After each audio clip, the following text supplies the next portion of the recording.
August 15th வந்து Thangalaan Demonte colony 2 ரகுதாத்தாவா இருக்கு. Okay. உங்களோட சாய்ஸ் எது ப்ரோ ஃபர்ஸ்ட்?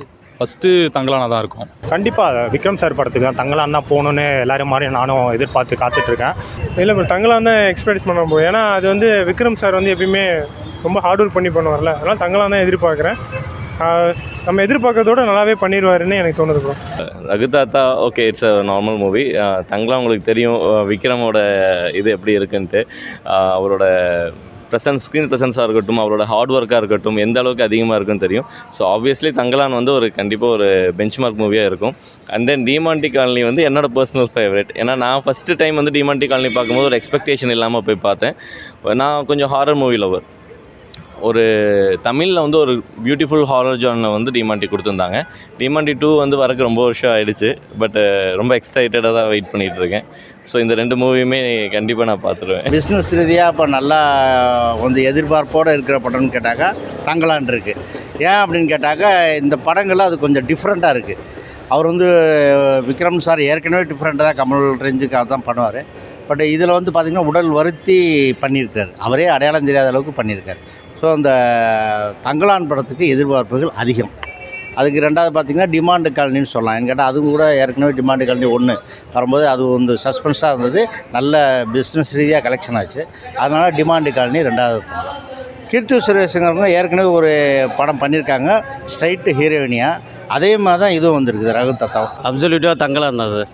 ஏன்னா தங்கலான் விக்ரம் சார் ரஞ்சித் காம்பினேஷன் எப்படி இருக்குன்னு பார்க்கணும்.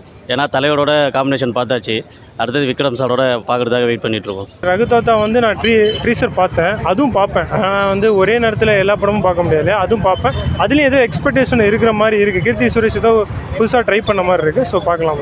தங்கலான் பார்ப்பேன். ஸோ ட்ரைப் மூவி மாதிரி இருக்குது. ஸோ இது வரைக்கும் எனக்கு ரொம்ப இன்ட்ரெஸ்ட் அது பார்க்குறேன், அது அந்த மாதிரி மூவி பார்க்க. ஸோ நான் கண்டிப்பாக தங்கலான் தான் போவேன். அப்புறம் டிமாண்டி அதுக்கு அடுத்து. எவ்வளோ எதிர்பார்ப்போடு இருக்கீங்க அந்த படத்துக்கு, தங்கலான் படத்துக்கு? தங்கலானுக்கு வந்து ஹைப்பு ஜாஸ்தி தான். அதுக்கு அது நிறைய ஹைப் இருக்குது. விக்ரம் இருக்கார், ப்ளஸ் அங்கே அதில் நிறைய பேர் நடிக்கிறாங்க. ஸோ வந்து அது கண்டிப்பாக அது ஹைப் இருக்குது. நான் கண்டிப்பாக தங்கலான் தான் போவேன் ஸ்டார்டிங். நான் எதுக்கு ஆசைப்பட்றேன்னா, ஃபஸ்ட்டு இது வந்து ரொம்ப நாள் வெயிட் பண்ணி பண்ணாங்க. ரெண்டாவது அது டெக்னிக்கலாக அந்த படம் பாட்டுகள் பார்த்தாலே வந்து இன்றைக்குள்ள தமிழ் சினிமாவுக்கு அது கொஞ்சம் ஒரு வெரைட்டியாக இருக்குது. சும்மா காதல் படம் அதெல்லாம் இல்லாமல் வந்து ஒரு வேறு விதமாக இருக்குது.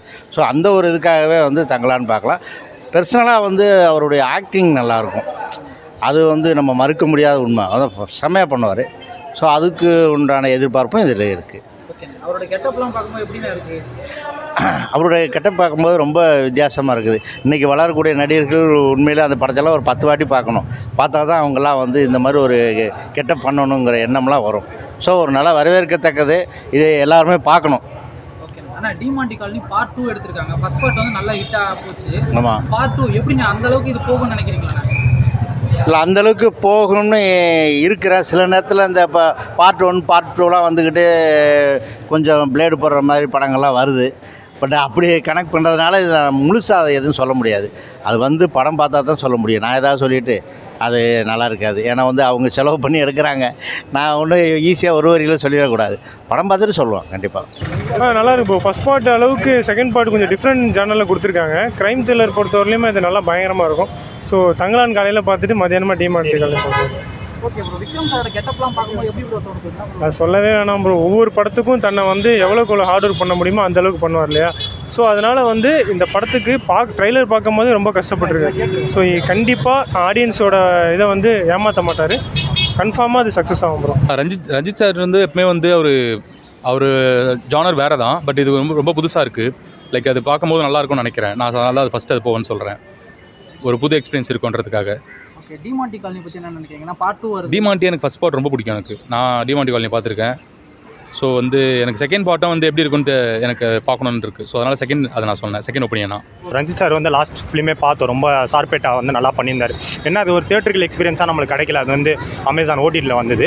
அதனால் வந்து அந்த படத்துடைய வரவேற்பு மக்கள் எப்படி நம்ம கொண்டாடினாங்க, அதாவது ஓடிடியில் வந்து நம்மளுக்கு நல்லா ஒரு ரிசப்ஷன் கொடுத்தாங்க மக்கள் வந்துட்டு. அதனால் இந்த படமும் நல்லா எக்ஸ்பெக்ட் பண்ணலாம். சாரோடைய ஆக்டிங் உண்மைக்கே ஆடியோ லான்ச்சிலும் சார் வந்து ஒரு இதுவாக அவர் பண்ண பார்த்த ஸ்ட்ரகிள்ஸ் எல்லாமே பேசினார். உண்மைக்கே வந்து அவர் இத்தனை வருஷத்தில் நம்ம பார்க்கல அந்த மாதிரி அவர் பேசினது இல்லை. அதனால் வந்து இந்த ஃபிலிமில் வந்து எக்ஸ்பெக்ட் பண்ணலாம் நான் உண்மைக்கே காத்துட்ருக்கேன். சேம் டைம் கீர்த்தி மேமோடைய ரகுதாத்தா படமும் பார்க்கணும்னு நினைக்கிறேன். ஆக்சுவலி எனக்கு கேட்டிங்கன்னா பர்சனலாகவே நான் ஹாலிவுட் மூவிஸும் நிறைய பார்ப்பேன். அதில் இருக்க கம்பேரிட்டிவ்லி ஹாரர்லேயே இப்போ இன்சீரியஸாக இருக்கட்டும், இந்த மாதிரி மூவிஸ்லாம் ரொம்ப லைக் பண்ணி பார்க்கக்கூடியது நார்மலாக இருக்கிறத விட. ஸோ அதை கம்பேர் பண்ணும் போதே உங்களுக்கு வந்து டிமாண்டி காலனி வந்து ஒரு சரியான ஒரு ஸ்டோரி லைன் வச்சுருப்போம். பேயை காமிக்காமையே கடைசி வரைக்கும் கூட்டிகிட்டு போயிட்டு என்ன ரீசன் அப்படிங்கிறதே பயங்கரமாக கொடுத்துருப்பாங்க.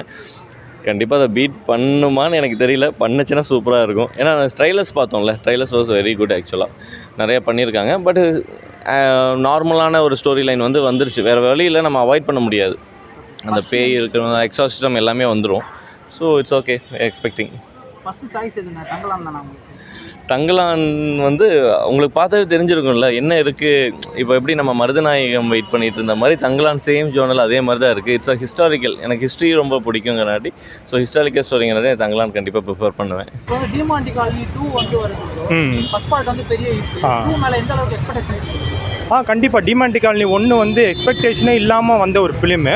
அப்போ பார்த்துட்டு வந்து ஹாரர் ஃபிலிமில் இப்படி ஒரு டிஃப்ரெண்ட்டான ஒரு ஜானரை வந்து எடுத்துக்கிட்டு அதில் வந்து நல்ல ஒரு கேஸ்டிங்கும் பண்ணி அந்த வந்து நல்லா பண்ணியிருந்தேன். மியூசிக் வைஸும் நம்ம பார்த்தோம். அவங்க 3 பேரோட நடிப்பு, அருள்நிதி சார், ரமேஷ் திலக் சார் எல்லாமே ரொம்ப நல்லா பண்ணியிருந்தாங்க. இன்னொருத்தர் அவர் பேர் எனக்கு தெரியல. எல்லாமே ரொம்ப நல்லா பண்ணியிருந்தாங்க. ஒரு ரெகுலராக நம்ம பார்த்த பேட்டர்ன்லேருந்து ஒரு டிஃப்ரெண்ட்டான ஒரு ஃபிலிமாக அது வந்து உண்மைக்கே விஷுவலாக வந்து அந்த படத்தை நான் தேட்டரில் பார்க்கல. நான் பார்க்கணுன்னு நினச்சேன், நான் பார்க்க முடியல. உண்மைக்கே அது நான் வந்ததுக்கப்புறம் பார்த்தேன். அப்புறம் நான் வந்து ஃபீல் பண்ணேன், நம்ம தேட்டரில் பார்த்துருக்கலாம் அப்படின்னு சொல்லிட்டு. உண்மைக்கு இந்த படத்துக்கு நானும் அந்த 3 படமே நான் எக்ஸ்பெக்ட் பண்ணிகிட்டு இருக்கேன். நான் ஓவராக எக்ஸ்பெக்ட் பண்ணுறேன். படம் பிஜிஎம் மியூசிக் எல்லாமே ரொம்ப யூஸ் பண்ணுறேன். நல்லா இருக்கணும்னு எதிர்பார்க்குறேன். அவன் ரஞ்சித் எடுக்கிறாரு, film director, cinema movie film director, அதனால் பார்ப்பேன். மோஸ்ட்லி தங்கலான் தான் ரொம்ப வெயிட் பண்ணுவேன். ஆனால் அது வந்து வித்தியாசமாக கதை காலத்தை ரஞ்சித் கொடுக்குறதுனால ஒரு ட்ரைலர்லாம் பார்க்கும்போது அவ்வளோ எதிர்பார்ப்போட படம் இருக்குது. எனக்கு மிச்சமான படத்தை முதல்ல கன்ஃபார்ம் போவேன் நான். டிமாண்டி காலனி 2 வருது. பார்ட் 1 பெரிய ஹிட்டு. ஸோ பார்ட் 2க்கு அந்த அளவுக்கு எக்ஸ்பெக்டேஷன் இருக்கா உங்களுக்கு? பொதுவாகவே என்ன படத்துக்கும் பார்ட் 2 வந்து கை கொடுக்க கண்டிப்பாக வாய்ப்பு இல்லை. இப்போ உதாரணத்துக்கு விஐபி 1 கூட நல்லா எடுத்துருந்தானுங்க, விஐபி 2 மொக்கையாக எடுத்துருந்தானுங்க. அந்த விதத்தில் இந்த டிமாண்டி காலனி 1 நல்லா இருந்துச்சு படம். இப்போ பார்ட் 2 எடுக்கிறதுனால இப்போ கொஞ்சம் அது பார்த்தா தான் தெரியும், அது என்ன நமக்கு தெரியாது. படம் ரொம்ப நல்லா வரும் தான் நினைக்கிறேன். விக்ரம் சாருக்கு சொல்ல தேவையில்லை, எந்த கேட்டப் கொடுத்தாலுமே அவர் அதில் இன்வால்வ் ஆகி தான் நடிப்பார். அதனால் படத்துக்காக வெயிட் பண்ணிகிட்ருக்கோம்.